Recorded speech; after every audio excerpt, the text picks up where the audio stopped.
Kamusta mga kapatid? Ang simbahan ay dapat tahanan ng katotohanan pero sa panahong ito, parang marami nang naging sangay ng negosyo o mas masahol pa tagapagtanggol ng mga makapangyarihang mandarambong. Nakakalungkot pero totoo. May mga pastor na kumikilos para sa boto, may mga ministro na tahimik sa harap ng katiwalian, at may mga pari na mas mabilis magpabindisyon sa politiko kaysa makiisa sa mga naghihirap. Hindi ito ang pananampalatayang itinuro ni Kristo.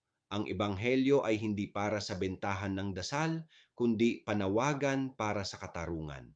Ang altar ay hindi entablado para sa mga politiko, kundi sagradong lugar para sa tinig ng mga naapi.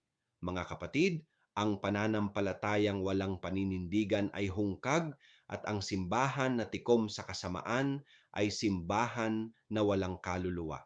Panahon na para tayong mga mananampalataya ay hindi lang basta dumalo sa misa o sumabay sa kanta, kundi manindigan sa katotohanan. Kahit laban pa sa mga nagsasabing sila ay tagapagsalita ng Diyos. Ako si Padre Jesse Galilea, may pusong Pinoy, kasama mo sa pananalig at pakikibakang panlipunan. Hanggang sa muli mga kapatid,